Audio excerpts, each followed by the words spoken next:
Baik, Alhamdulillah, Nas, kita dah Alhamdulillah, di hujung-hujung Ramadan ni, Nas. Yalah, So 10 katanya hujung kita kena pecut di 10 malam terakhir ni.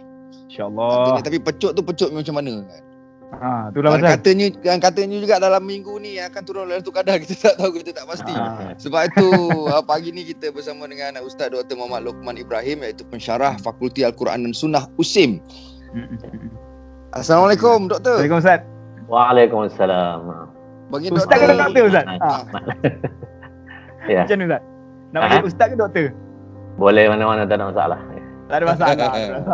Apa yang senang aja. Doktor dekat rumah ke dekat universiti? Dekat rumah.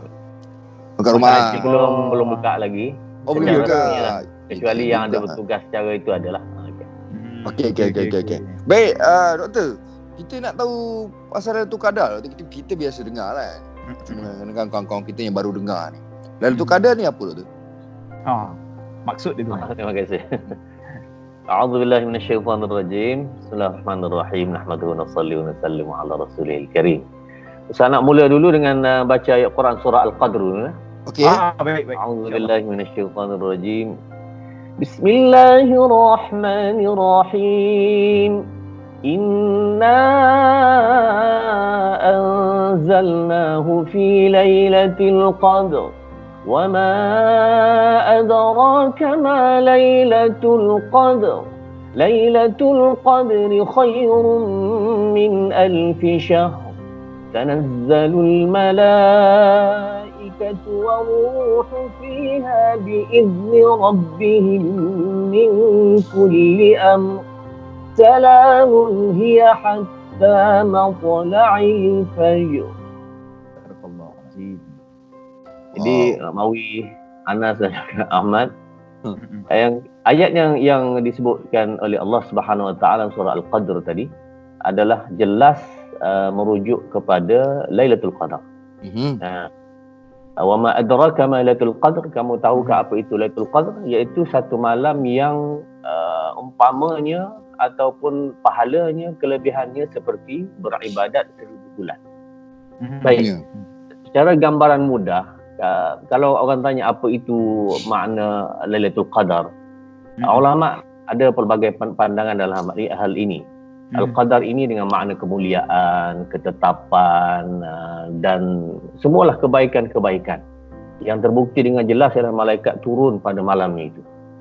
Turun begitu ramai sehinggalah memenuhi seluruh bumi ini dengan rahmat kebaikan daripada Allah Subhanahu Wa Taala. Dan poin sangat besar di sini, insya-Allah kita akan lanjutkan perbincangannya, iaitu berkenaan dengan dia melibatkan pahala yang 1000 bulan. 1000 bulan ni kalau secara umum kita kata apalah nak disebut dengan 1000 bulan.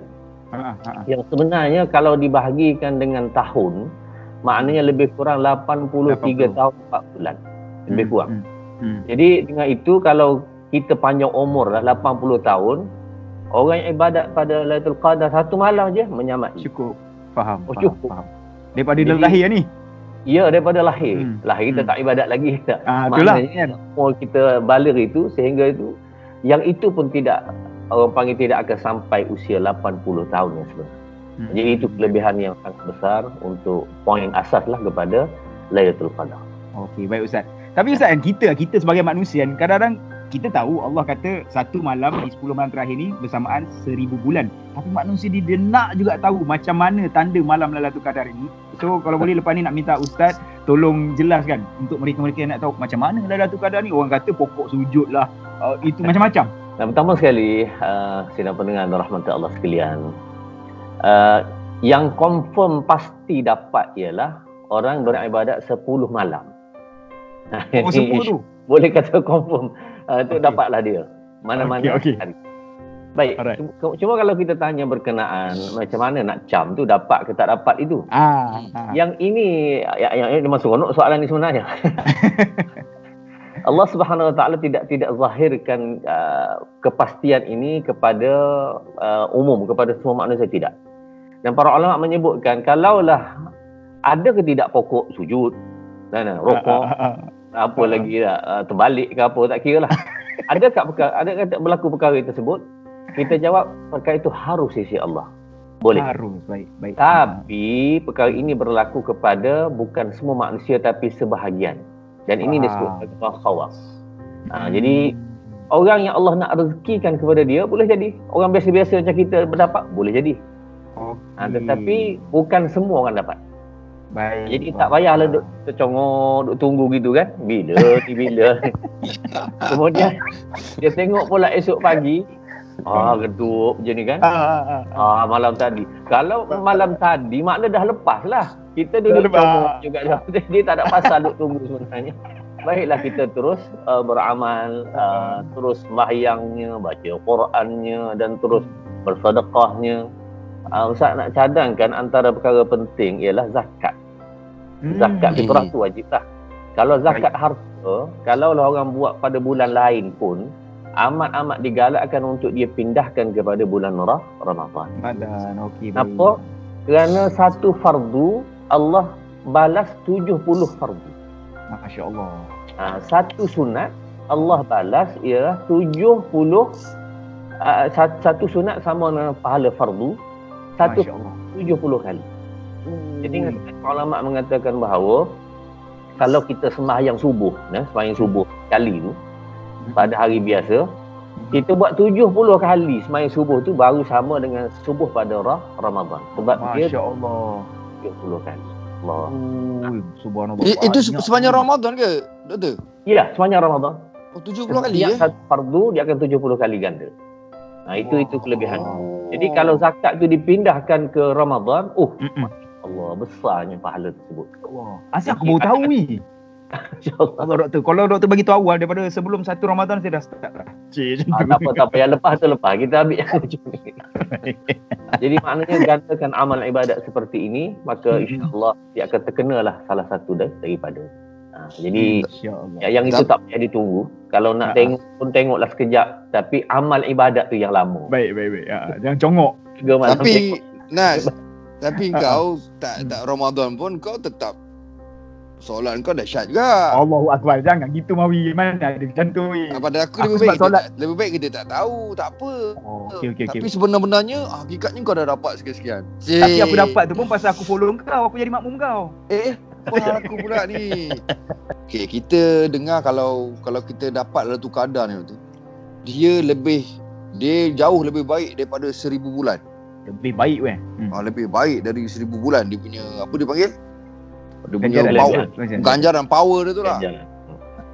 Cuma asal usul cerita 1000 bulan ni dari mana, Doktor ya? Baik, terima kasih Mawi. Sidang pendengar dan rahmat Allah sekalian. Sebenarnya Rasulullah menceritakan tentang bagaimana umat-umat dahulu. Umat dahulu ni dia tidak macam umat akhir ini. Umat dulu dia kuat. Kalau ibadatnya sangat-sangat hebat. Masya-Allah. Duduk suluk dalam gua. Kalau dia sujud tu sampai batu tu boleh jadi lekuk kerana sujud lama. Masya-Allah. Kalau dia tinggalkan dunia, tinggal sungguh. Memang tak buat kerja dia, memang ibadat sungguh-sungguh. Kalau ibadat lah. Kalau yang jahat tak cerita lah, jahat tu. yang ini bila sahabat mendengar begini, maka sahabat rasa sedih lah. Kita ni macam mana nak lawan umat-umat dulu? Umur dah lah pendek, 60-70 dah.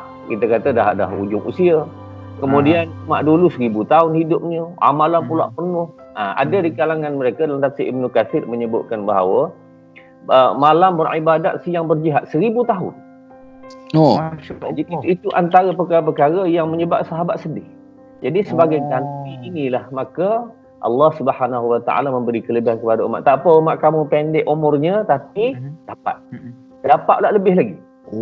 Hebat subhanallah. Ini antara sebab punca lah, kerana kelebihan Allah nak raikan umat akhir zaman. Umur kamu pendek, kamu pun jenis tak larat, puasa pun 12-13 jam pun memang dah leper dah. Jadi sebab tu maka aku berikanlah kelebihan ini. Jadi diganti. Dan perlu diingat bahawa 1000 tahun 1000 bulan ini kalaulah dia dapat buat dalam masa 10 tahun, maknanya 80 tahun kali 10 800 tahun. Sangat-sangat hampir 10 kali dapat. Dia dah hampir-hampir umur Nabi Nuh. Nabi Nuh umur 950 tahun. Alfun illa 50 am. dah sangat hampir dengan umur Nabi Nuh alaihissalam. Dapat 12-13 tahun memang sama dengan umur Nabi Nuh. Allahumma besar. Oh, okey. Walaupun itu Nabi, tapi kita ceritanya sudut ibadat ni boleh sampai ke tahap yang seperti itu. Jadi berbaloi lah untuk kita cerita, kalaulah kita korbanlah untuk 10 hari akhir ini, sedikit mudah-mudahan kita dapat pahala yang begitu besar. Dan insya-Allah. Beri misal, iaitu kita ni macam 3 orang masuk gua lah. Seorang yang kata kamu masuk gua ini tapi masuk sekejap 1 jam contoh. 1 jam sahaja, ambil lah banyak mana. Dia masuk gua, dia tengok emas penuh dalam gua tersebut. Seorang ni masuk, dia tengok Allah hebat sungguh, heran lah, banyak menyemah, dia kata. Duk keliling dalam gua tu tak ambil apa-apa. 1 jam dah kena keluar. Itu satu. Rugi lah. Rugi. Yang kedua ialah orang ni sambil dia tengok tu, dia ambil sikit. Tapi kalau boleh duduk sini, bagus, dia kata. Duduk main fikir begitu lah. Yang ketiga pula, iaitu orang ni ambil buah dalam baju, buat keluar, ambil baju lah keluar. Inilah orang paling untung. Jadi pertama rugi terus. Dapat lah itu qadar tapi tak ada apa. Yang kedua ialah orang ini ambil sikit sahaja, dia pun menyesal. Yang ketiga pun menyesal. Allah, kalau aku dah pergi lagi lama, 2 jam, 3 jam kan, lagi baik. Tapi ketiga-tiga akan menyesal, tapi yang paling dapat ialah orang yang paling banyak beramal pada malam. Pada malam. Ini salah. Faham. Okey. InsyaAllah.